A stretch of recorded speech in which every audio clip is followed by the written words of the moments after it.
Blédina, Blédina. Blédina, ma maman à moi. Fraîcheur splash, Tahiti flash. Fraîcheur fraîche, Tahiti smash. Fraîcheur douceur. Tahiti douche, au Monoï.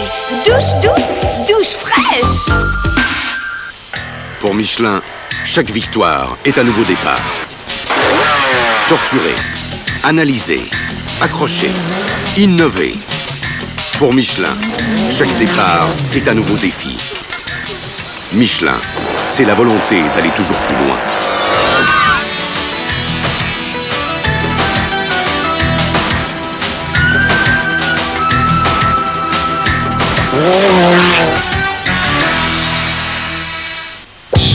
Quand ça, il n'y a que toi pour rythmer ma vie comme ça. Neige ou soleil, tu swings, t'as la forme olympique. Tout moi ma corsa. Quand ça, tu fonces dans la vie. T'as du punch, des réflexes aussi. Insolente et gagnante, toujours tu réussis. Tout moi ma corsa. Paul, une tourtelle. Deux tourtelles. Le goût, l'amertume, la mousse fine. Tourtelle, c'est tout le plaisir de la bière sans l'alcool. Garçon, une tourtelle. Alors on peut en boire jusqu'au bout de la nuit. Tourtelle, on peut en boire jusqu'au bout de la nuit. Gillette Contour Plus, avec la plaquette lubrifiante Lubrastrip. Contour Plus fait glisser le rasoir pour plus de douceur pendant le rasage et plus de douceur après. Le système Gillette Contour Plus. La précision, la douceur en plus. Vivre avec un jardin. Ouf, merci. Un permis de construire sans souci. Trouver le meilleur crédit. Ouf, merci. Avec toutes les garanties. Ouf, merci. Phoenix nous a compris. Maison Phoenix. Merci.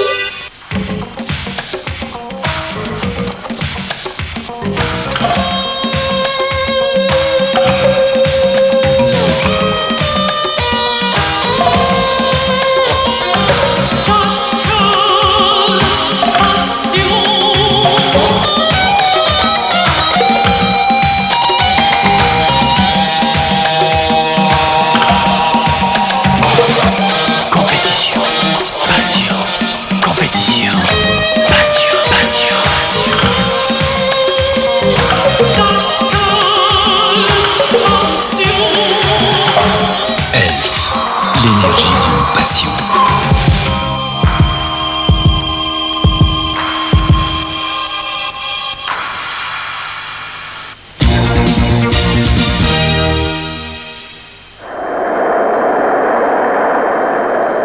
C'est comme tu le sens quand tu sais que c'est du bon. C'est un Coke. C'est un Coca-Cola, c'est ça.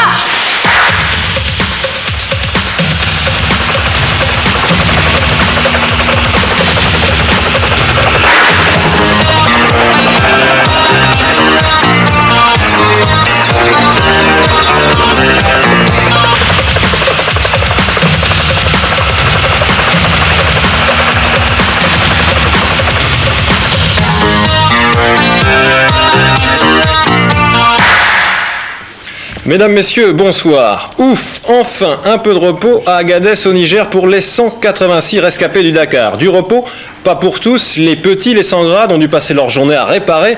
De l'autre côté, Ari Vatanen, le Finlandais, la star, a lui trouvé d'autres moyens de délassement. Noël Karl. Une balle de golf. Un golfeur, pas de mirage, c'est bien un skieur qui passe devant Ari Vatanen. Je pense que c'est la première fois que quelqu'un joue au golf à Agadez. Ici, il n'y a qu'un seul trou entouré de beaucoup de bunkers. Mais je pense qu'à Dakar, je pourrais jouer sur un 18 trous. Aujourd'hui, après ma séance de practice, je me suis entretenu avec une trentaine de journalistes. J'ai mangé un menu typique. J'ai écrit des cartes postales et j'ai téléphoné à ma femme. En fait, tout va bien.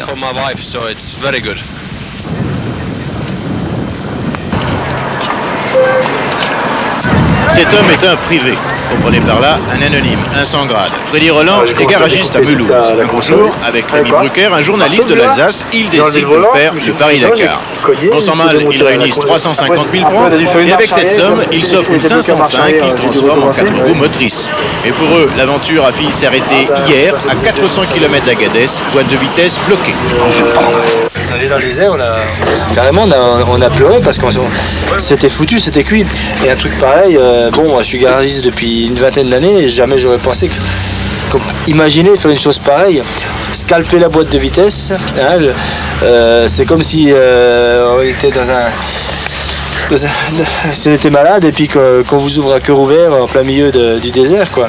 C'est un petit peu ça qu'on a fait. C'est vraiment ahurissant, quoi.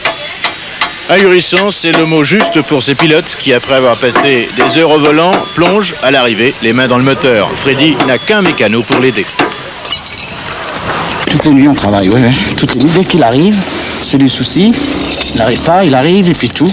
Puis alors je leur dresse leur tente pour qu'ils puissent dormir. Et puis au boulot, le lendemain, ils repartent. Est-ce que la voiture a beaucoup souffert jusqu'à Agadez? Non, pas du tout, non. C'est des bricoles, C'est des petites bricoles, on l'entretient, c'est tout. Bon, elle a pris la barre ici. On a changé les amortisseurs à l'avant, à l'arrière. Non, autrement, tout va bien. Tout va bien. C'est pas une voiture neuve, mais elle est bien, elle travaille. L'essentiel, c'est d'arriver à Paris, à Dakar. C'est tout ce qu'on veut. Et on y arrivera. Ces trois hommes, avant d'arriver à Dakar, auront certainement droit ce soir à une choucroute. Une choucroute puisqu'une Alsacienne vivant à Agadez les a tout simplement invités à dîner. Étape de repos aujourd'hui à Agadez, pas de changement donc au classement général, mais toutefois 5 équipages ont été mis hors course, dont celui des Français Jean-Pierre Josso et Loïc Perron. Ils avaient eu des ennuis mécaniques hier lors de la spéciale et ils ont emprunté la route goudronnée plutôt que la piste pour rejoindre Agadez. Résultat, ils ont donc été déclassés. Tous les classements maintenant avec Fabrice Balédan. Et d'abord, auto et camion, les premiers, Vatanen bien sûr, toujours devant Kankkunen. Il y a 3 Peugeot dans les 10 premiers avec Ambrosino, la voiture d'assistance qui est 10e, 4 Mitsubishi, 2 Range Rover et une Toyota ratée à la 9e place. Voilà pour les 10 premiers. Les frères Marot, anciens vainqueurs, sont 11e. Patrick Tambay un petit peu plus loin. Moscal sur Lias, c'est le premier camion. Hanoun, c'est l'épicier de la rue Mouffetard que nous vous avions présenté avant le départ sur la 5. Le 40e Poirot. On dit souvent les poireaux dans le Dakar pour les petits. Eh bien, vous voyez que ce Poirot-là, lui, est bien classé. D'ailleurs, il a fait mieux que Pescarolo, qui est un petit peu plus loin, 54e. Mieux également que Jackie X, ancien vainqueur. Coup de chapeau à Joanneau, c'est le seul buggy encore en cours, 77e. Groan, l'ancien héros chez les camions, est très loin au classement. Doise, c'est un instituteur qui s'est mis en congé sans sol. Cadoré, c'est un pilote qui est handicapé, il est paraplégique. Enfin, le dernier, le tchécoslovaque Kahanen sur son camion Tatra, est à plus de 4 jours, donc si on additionne les heures, à plus de 4 jours du leader Vatanen. On passe aux motos avec donc les 2 Italiens en tête. Dans les 10 premiers, 4 Yamaha contre 5 Honda et une Cagiva. De Montrémy, le 10e, est un pilote privé. Gaston Raillet, ancien vainqueur sur sa Suzuki, est un petit peu lâché. Il est à plus de 10 heures. Vassar, bon spécialiste du Dakar, est lui aussi assez loin. Quant à Maille, eh bien, il ferme la marche. Il reste 45 motos sur les 138 au départ, alors que pour les voitures et les camions, il ne reste que 141 concurrents sur 420 qui étaient partis à Versailles. Il y avait aujourd'hui une flopée de touristes dakaristes à Agadez. Gérard Joigny a suivi les plus célèbres d'entre eux, dont Cyril Neveu, le motard, qui a profité de la journée de repos pour changer de monture. Regardez. La détente intégrale aujourd'hui pour jouer tout simplement les touristes. Cyril Neveu découvre toutefois qu'il est beaucoup plus difficile d'enfourcher un dromadaire, animal rétif s'il en est, qu'une Honda de compétition. Les mécaniciens travaillent, ont fait la fête, les orchestres de tambours sont descendus des montagnes de l'Aïr, les Touaregs improvisent une danse spéciale Paris-Alger-Dakar. Il fait 30 degrés, à l'abri du vent, on en profite pour goûter à la bronzette. Avec de jolies demoiselles, les sponsors sont venus en masse de Paris par avions spéciaux. On fait aussi sa lessive. À l'écart de l'agitation, Patrick Tambay, le pilote de Formule 1, n'apprécie guère cette journée de repos qui coupe les jambes et qui sape le moral. Lorsque débarquent à Agadez tous nos amis, parce que ce sont des amis qui arrivent de Paris et qui n'ont pu vivre ces 10 jours-là qu'à travers les récits, tous parfois un petit peu délirants, qui sortent de la réalité, ils sont affolés et ils ont l'impression de débarquer dans un truc complètement fou. Et ils sont inquiets et je dois dire que ça nous gâche un petit peu le plaisir égoïste et qu'on a hâte de repartir demain et de se retrouver entre nous peut-être. Mais la fête continue. Un méchoui d'enfer a été organisé au camping de la ville. Les mécaniciens termineront tard cette nuit. Les grandes équipes partiront avec des machines complètement remises à neuf. En attendant, Cyril Neveu enfourche une dernière fois avec Gilles Lallet une petite moto, Honda bien sûr, pour faire un dernier tour de ville. L'hôte du Paris-Dakar à Agadez, c'était Mano Dayak, le pilote de la Range Rover numéro 236. Dayak qui a dû abandonner dans le Ténéré juste avant d'arriver chez lui à Agadez. Dayak qui est dans le civil 11 mois sur 12, un guide tardi. Mano Dayak a remporté le trophée Coca-Cola à Agadez, puis c'est bien normal puisque Mano Dayak, vous êtes le régional de l'étape, vous êtes d'Agadez et le coup du sort c'est que vous avez dû abandonner avant Agadez. Voilà, mais merci pour le trophée et j'en suis très content et très fier. Le coup a été très dur, je me suis arrêté à la porte de chez moi et ça a été difficile à avaler sur le coup, mais là ça y est, ça va et ça fait partie de la course. Ce sont des choses qui arrivent et qu'il faut accepter. Alors quand la course arrive ici, on dit presque pas qu'on est à Agadez, on dit on est chez Mano. Bah, c'est très gentil. On est à Agadez c'est chez moi et je suis content que tout le monde soit à Agadez. Et Agadez, je crois, le rend bien au rallye. Tout Agadez est très content de voir arriver le rallye et je crois que l'accueil se passe sans problème. Est-ce que Mano Dayak a conscience d'être un symbole un peu ici, puisque c'est à la fois le Dakar qu'il a un peu mis au point avec Thierry Sabine, et puis que Mano Dayak est en même temps un Touareg? C'est vrai, et puis il y a deux choses que j'aime beaucoup. J'aime bien Agadez et le Dakar maintenant fait partie de ma vie. Ça a d'abord été une grande histoire d'amitié entre Thierry Sabine et moi. Et cette amitié continue à travers le Paris-Dakar que je suis toujours content de courir et je suis vraiment content d'avoir fait le dernier. Je me prépare déjà pour le prochain. Vous irez jusqu'à Dakar avec tous vos copains? Voilà, j'ai tellement d'amis sur le Dakar que je ne vais pas les abandonner ici. Donc je les suivrai, je les encouragerai et puis je donnerai un coup de main de temps en temps s'il faut. Dans un instant, la suite du Dakar, l'arrivée des galériens du rallye en pleine nuit avec Catherine Dufresne.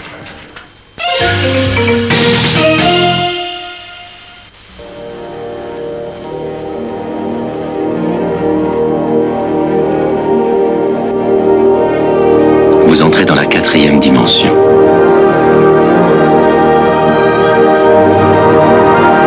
Vous êtes ici, là et ailleurs au même instant, dans la même seconde, présent partout dans le monde. Vous vivez tout l'espace en même temps. Pour vous, les hommes et les femmes de France Télécom transmettent la parole, les écrits, les données et l'image. France Télécom, un avenir d'avance. Quelle merveille ce couscous! Une semoule aussi légère! Elle est bien, ma belle fille! Cette viande, ces légumes! Mais c'est pas elle qui l'a fait, maman! Qui c'est alors? C'est Garbit, belle maman! Garbit? Qui c'est celui-là? Couscous Garbit, c'est bon comme là-bas, dit. Maintenant, pour changer mes amortisseurs, moi, je fais confiance à Midas. Pour l'amortisseur, comme pour l'échappement, champion Midas.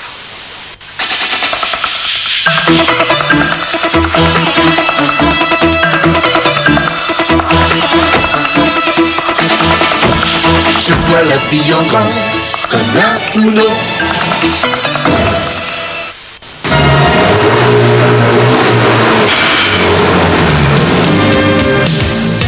Cyanolite. Précis, facile, rapide. Ça colle.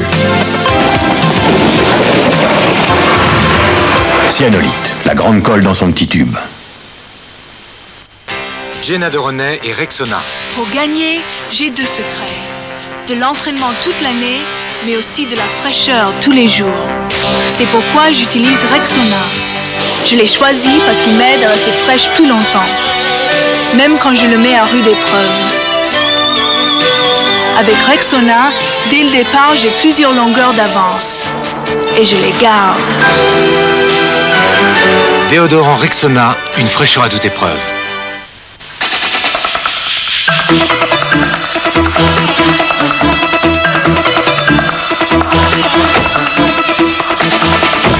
Je vois la vie en grand, comme un Uno. It's a hook, you'll get by, running wild, if you try. Hitting back before you fighting every time, beat somebody, yeah. Hitting back, you're always on the line, beat somebody, yeah. It's a hook. Pour vivre à plein ces moments-là, choisis Athlon. Athlon, le plein d'énergie.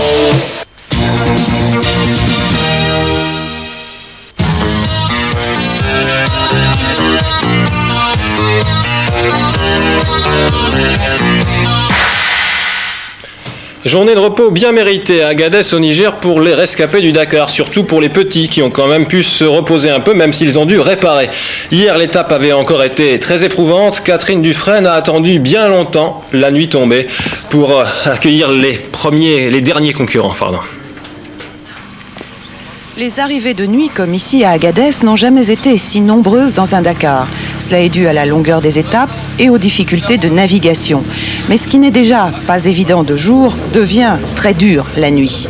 Habitués de ces galères nocturnes, les assistances, comme l'équipage de Joël Picard, qui assiste les frères Joanneau à moto et sur buggy. C'est fatigant. En moyenne, depuis le début du Dakar, vous dormez combien d'heures par nuit ?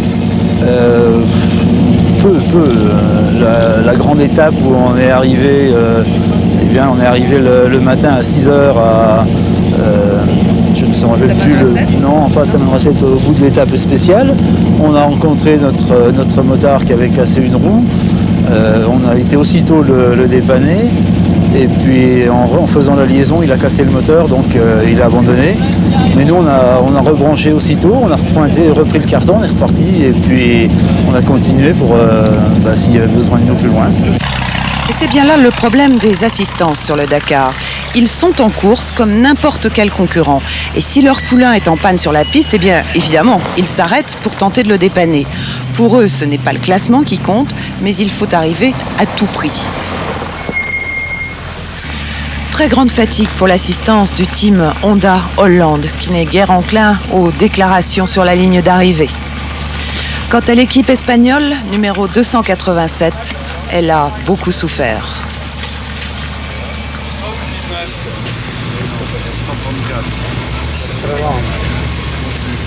Les nuits passées les dunes, c'est difficile. Et pour ça, on a travaillé beaucoup et on a eu des problèmes dans la voiture, problèmes électriques, plusieurs problèmes électriques. Et nous arrivons sans lumière presque, et nous arrivons sans les pompes essence. On a tombé en panne 5-6 fois aujourd'hui. Hein. Très compliqué d'arriver ici. L'équipage des Yamaha Sonoto, lui, a le sourire. On a cherché, on a fait un petit peu comme on a pu. J'ai demandé dans un village à un local qui était là, qui m'a dit il faut d'abord payer. Et il m'a expliqué comment était la route. Mais c'est pas facile. 2h30, un motard. Il sera le dernier à gagner Agadez. Il s'appelle Jorge Arcarens. Bravo. Gérard Parot, lui, sur son Toyota, est découragé. Le trial que nous venons de faire pendant 300-400 km, ce n'est pas intéressant. Ça n'a rien. Non, je ne vois pas ce qu'on a à faire là-dedans. On casse la voiture, on ne peut pas piloter. Enfin, c'est le Dakar. C'est pas une méchante critique, mais je trouve que cette spéciale est vraiment démente. Pierrot arrive au volant de son camion de kérosène pour ravitailler les hélicoptères de l'organisation. Et il a le sourire, tout comme l'assistance Toyota. Comment est le moral là, à l'arrivée Toujours très bien le moral à l'arrivée. Mais le plus dur, c'est dans les derniers 10 km parce qu'il y a quelques minutes près, il suffit qu'il y ait une bosse. On pense arriver pour 0,2 et c'était 0,6. Donc les derniers kilomètres c'était à fond. Et puis bon bah le chauffeur s'est bien débrouillé. Pour la casse, c'est lui l'artiste. Voilà. Parce qu'il a très bien conduit sur les bosses et la fin de la spéciale est très dure.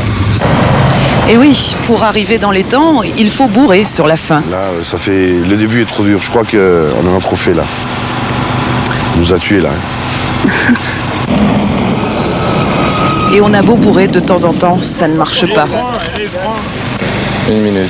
Et pour 1 minute, tu fais une collection de 10 heures. Voilà, bah c'est parfait. Comme pour moi, la En fait, on a la boîte de jeu, non? Oui, on a la boîte de jeu pour 1 minute. Boîte de jeu, 10 heures de pénalité. Ça y est, c'est moi. Et une polémique de plus sur le Dakar, une polémique serpent de mer d'ailleurs, puisqu'elle était apparue l'an dernier, elle concerne l'équipe Peugeot. L'organisation offrirait une assistance princière aux 205 et aux 405. Elle leur permettrait même parfois de se diriger grâce à l'hélicoptère. C'est l'attaque de Patrick Tambay notamment. La réponse maintenant de Jean Todt, le patron de Peugeot Sport, qui était l'invité de notre journal de 20h. Jusqu'à présent, nos équipages ont fait une course remarquable et je crois que s'ils sont en tête ce soir à Agadez, en tout cas aux 2 premières places, c'est surtout parce qu'il y a eu moins d'erreurs de navigation que dans les autres équipes. Et Peugeot a préparé ses voitures en fonction du Paris-Dakar, au même titre que Peugeot avait préparé ses voitures lorsqu'on participait au championnat du monde des rallyes duquel on a été exclu. Il faut peut-être rappeler qu'on a été champion du monde en 1985, en 1986, qu'on a gagné 16 rallyes en l'espace de 2 ans, ce qui ne s'était jamais vu. On occupe les 2 premières places actuellement, mais derrière nous, il y a une menace très forte, très tenace de 4 Mitsubishi, constructeurs japonais. Et je crois que si en France, eh bien, on n'est pas content de voir un constructeur français qui se bat pour vendre ses produits, pour faire travailler des dizaines de milliers d'employés, eh bien, c'est très dommage et on se rend compte que parfois, en France, eh bien, on ne sait pas accepter et accueillir la victoire. Attaque et contre-attaque dans l'autre polémique, celle qui concerne le Dakar lui-même et son existence. Ce soir à Paris, Jean-Marie Balestre, qui s'exprimait en tant que président de la Fédération française du sport automobile, a déclaré qu'il accusait Gilbert Sabine d'avoir violé les règlements fédéraux, notamment en ce qui concerne la longueur des étapes. Réponse de Gilbert Sabine, lui aussi, dans notre journal de 20h. L'étape ne dépasse pas 800 km puisque cette distance nous est imposée par la Fédération des sports automobiles française. Non, les étapes ne sont pas longues. Et je vous dis, elles sont normales. 800 km, elles ont toujours fait 800 km sur le Dakar. Vous savez, c'est pas nouveau. Au contraire, je remercie M. Balestre. Il m'a rajeuni de 10 ans en arrière. Parce que lors du 2e Paris-Alger-Dakar, M. Balestre avait déjà accusé Thierry de violer les règlements de la Fédération. Or, celui-ci a payé de sa vie l'organisation du premier et du plus grand rallye mondial. Moi, je suis là pour le continuer. Ce qu'a fait Thierry, je le ferai jusqu'à ce que je puisse le faire. Et M. Balestre, je suis désolé, je vous rencontrerai puisque vous m'avez convoqué, comme ça me donnera l'occasion de vous connaître et de parler du Paris-Alger-Dakar, ce que je crois vous ne connaissez pas bien. Comme ça, nous pourrons en parler tous les deux et j'en suis ravi. La question du Minitel à 20h concernait précisément le Paris-Dakar. Question Minitel, nous vous la posons tous les soirs et nous vous demandons bien sûr de vous exprimer. Question donc, les critiques contre le Dakar sont-elles justifiées? Beaucoup d'appels et pas vraiment de surprise. 73% de non, les critiques ne sont pas justifiées. 26% de oui et 1% de sans opinion. Et parmi les réponses favorables, il y avait peut-être celle de Jacques Toubon, le secrétaire général du RPR, qui participait ce soir à l'émission Face au public sur France Inter et qui a avoué sa passion pour le Dakar. Si l'année prochaine, j'avais le temps, si quelqu'un me le proposait, si j'avais une bonne voiture et si j'étais suffisamment entraîné avant, c'est quelque chose que je ferais volontiers parce que franchement, pour ma part, je suis passionné par le Paris-Dakar et les risques qui sont courus et les drames qui se sont produits. Moi, je suis passionné en général de courses automobiles, Formule 1, rallye, etc. Et on sait très bien que c'est un sport, comme tous les sports mécaniques d'ailleurs, moto notamment, dans lesquels il y a beaucoup de risques. Et donc, pour ma part, je ne souhaite pas que, en dehors du pouvoir sportif, c'est-à-dire de la Fédération automobile internationale, qui a le pouvoir, qui est le pouvoir sportif, il y ait d'intervention. Et je vous dis même, si j'en avais la possibilité, c'est quelque chose, moi, qui me tenterait. Dans un instant, comment bien manger sur le Dakar avec Philippe Bruet et Vincent Régnier.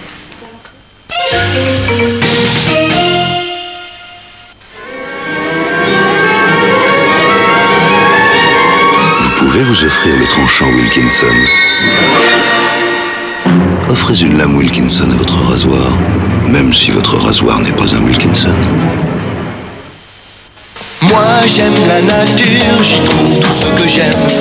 Des amis, des céréales, le goût des fruits, la saveur des fruits des bois, parfois des rencontres, des surprises, de la douceur. C'est sans doute pour cela que j'aime Granny, un Anka aux céréales et aux fruits. Bon pour le goût, bon pour la forme. Granny, c'est 2 fois bon. Granny, un Anka aux céréales et aux fruits. Deux paires.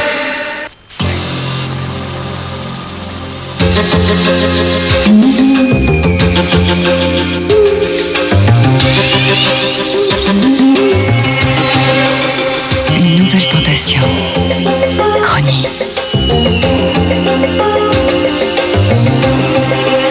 Une mousse un peu pierre. Un goût très fruit. Granny. La tentation du fruit et de la pierre.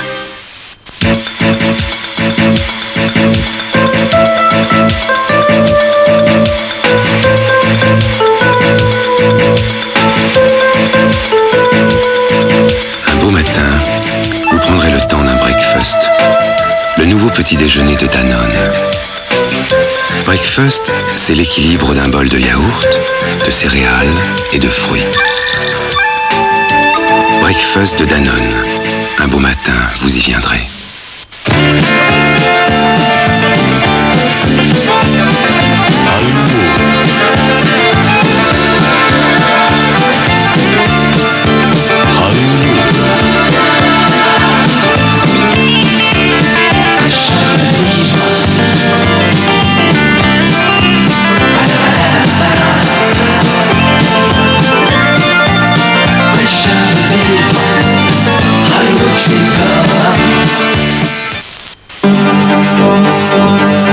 Chez Prince, une voiture, c'est 4 pneus. 4 pneus choisis, vérifiés, équilibrés. Quand on monte un pneu chez Prince, on s'engage. Prince, nous sommes à vos pneus.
Quand l'appétit va, tout va. Sur le Dakar, les pilotes pensent d'abord, bien sûr, à foncer, mais aussi à se sustenter, à manger, tout simplement. Philippe Bruet nous dit tout ce qu'il faut faire pour réussir à manger convenablement sur le Dakar.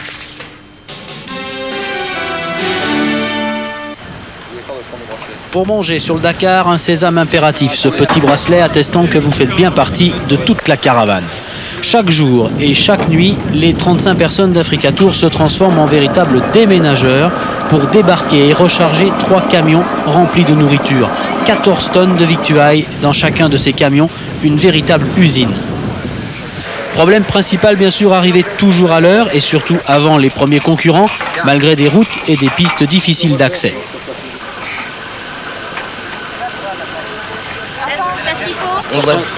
Chaque jour, pour l'épreuve spéciale, ces concurrents ont droit d'abord à une boîte de rations, comme celle-ci, une boîte bourrée de produits énergétiques. Ensuite, au bivouac, on leur assure à tous ses concurrents un petit déjeuner et un dîner chaud. Les camions d'Africa Tour restent ouverts toutes les nuits, car pour certains pilotes, le dîner, ça se situe souvent vers 2 ou 3 heures du matin, après la spéciale seulement. Même au milieu de l'Afrique, les menus restent tout à fait variés. Ces derniers jours, les gamelles du Dakar ont vu passer par exemple du lapin au salsifis, de la blanquette de veau ou encore de la gigue de dinde sauce normande. Pour l'instant, le bilan est plutôt positif, même si on ne fait pas toujours attention au contenu. C'est un plat chaud. On mange, il y a de la viande, il y a des légumes, on fait pas tellement attention à ce qu'on mange. Hein. On a faim, c'est bon, alors on ne cherche pas à comprendre. Ben, je suis surpris parce que je trouve que c'est quand même bien comme nourriture ici au milieu de l'Afrique. C'est quand même une bonne nourriture. Le seul reproche que j'ai à faire à Africa Tour, c'est que de temps en temps, ils s'éloignent un peu trop des camps de bivouac, c'est-à-dire où ils sont précisés. Et ça ne nous permet pas d'aller manger le soir, comme un exemple. C'est que c'était déjà à Arlit. Le bivouac était, d'après ce qui a été dit, à côté du camping. Et eux s'étaient placés à 1 km du camping, 1,5 km du camping. Ce qui fait que nous n'avons pas pu aller manger. Malgré ces quelques couacs, les petits déjeuners et dîners restent toujours un des grands temps forts du Dakar. Les spéciales sont très rudes et pour les concurrents éprouvés, le point de nourriture, c'est souvent le premier réconfort. Ils ont surtout besoin de parler. Donc ils viennent la nuit et très souvent, au lieu d'aller se coucher, ils restent. Ils dînent, ou on les fait dîner plus souvent, parce que très souvent, ils en sont incapables.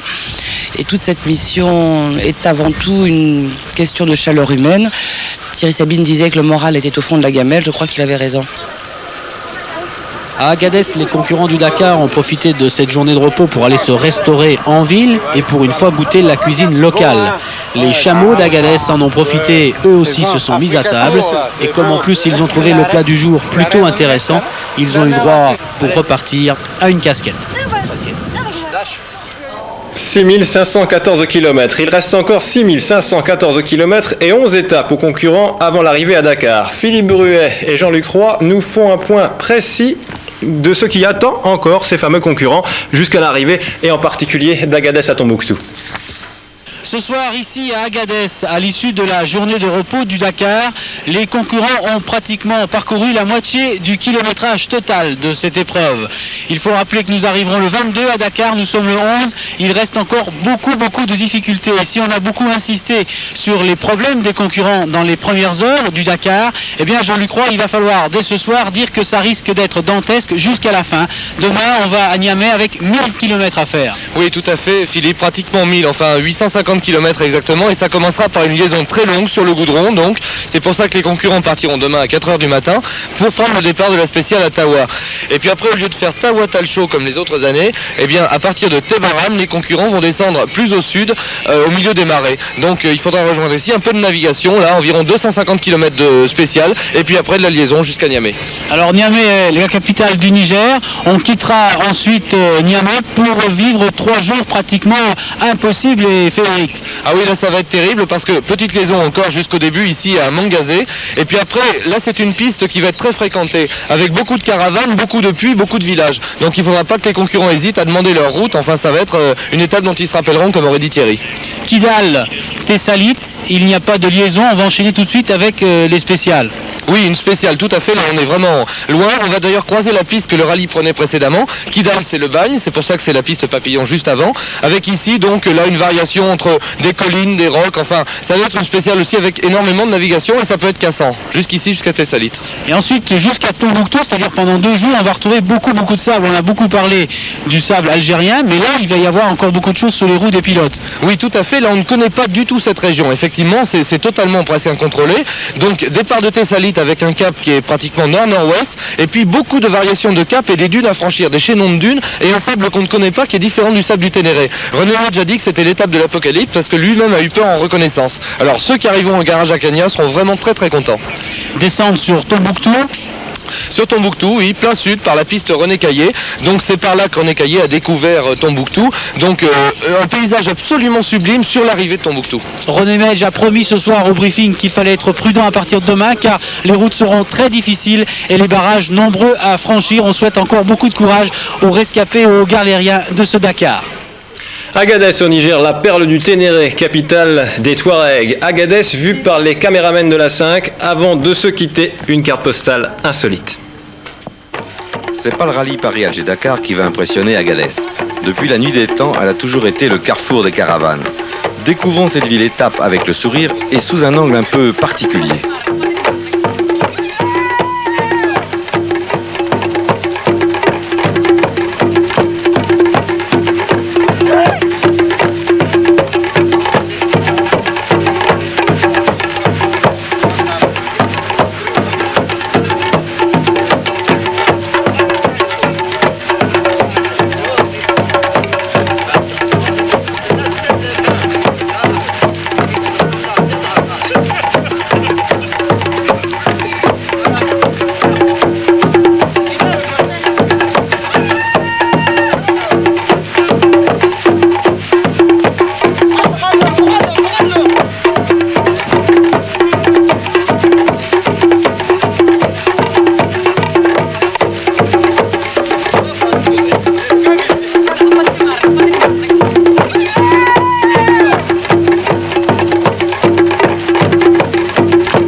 Le jeu Coca-Cola, pas d'étape, pas de gagnant. Donc aujourd'hui, rassurez-vous, il y en aura un demain. Pas d'étape, mais les traditionnelles figures imposées.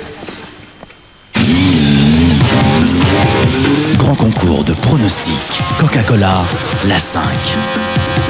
4, 3, 2, 1, c'est parti pour la prochaine étape. Tout ça vaut Minitel, 3615, code la 5.